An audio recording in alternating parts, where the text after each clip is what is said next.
Subscribe করুন Sony ৮, click করুন bell icon.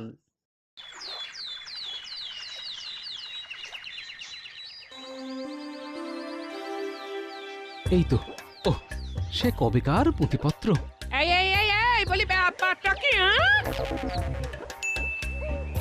সব কাজ কর্ম শিখে তুলে তুমি ওইসব পুঁথিপত্র নিয়ে বসে পড়লে? বসে কি আর এমনি পড়লাম গিন্নি, এইসব পুঁথিপত্র নিয়ে এককালে কত চর্চা করেছি। তাই তুমি এখানে বসে বসে মোর্চে ছড়ানোর চেষ্টা করছো? মানে ওই আর কি, একটু ঝালাই করে নিচ্ছি। তাতে আমার কোন উপকারটা হবে শুনি?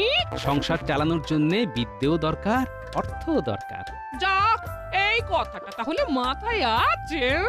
আছে তো, আর আছে বলেই এখন বুঝতে পারছি জীবনে শুধু অর্থ উপার্জনই সব নয় গিন্নি, মানুষের মতো মানুষ হওয়া দরকার। আচ্ছা, এই বুড়ো বয়সে কি তোমার ভীমরতি ধরেছে?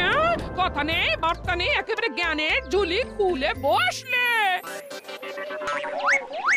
ওই দেখ, গোপাল দাদু পড়াশোনা করছে। নিজে পড়ছে আর দিদাকেও পড়াচ্ছে মনে হচ্ছে। আমরাই বা বাদ যাই কেন? ঠিক বলেছিস, এমনিতেও পণ্ডিত মশাই 1 সপ্তাহের ছুটি দিয়েছে।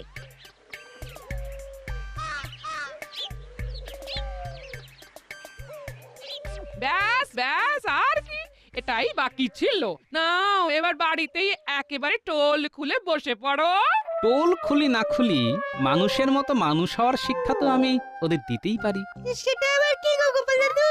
শাস্ত্রেই বলা আছে, যার কাছে বিদ্যা নেই, তপস্যা নেই, দান নেই, সৎ চরিত্র নেই, কোনো গুণ নেই, ধর্ম নেই, সেই পৃথিবীতে বোঝা হয়ে থাকে।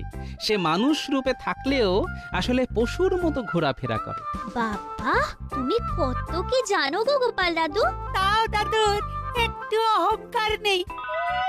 এবার মনে হচ্ছে বাকি জীবনটা এর জ্ঞান শুনে শুনেই পাগল হয়ে যাব গো। ও গিন্নি, চললে কোথায়? আরে বাবা, কথায় কথায় রেগে গেলে হবে?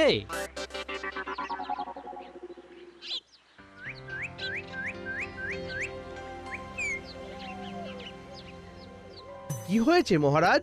আপনার যেন কোনো কথাতেই তেমন মন নেই। হ্যাঁ হ্যাঁ হ্যাঁ, মহারাজকে কেমন যেন আনমনা দেখাচ্ছে বটে। না না, তেমন কিছু নয়, তবে আমি অপেক্ষা করে আছি। কিসের অপেক্ষা মহারাজ? নবাবের কোনো ফতোয়া আসবে নাকি?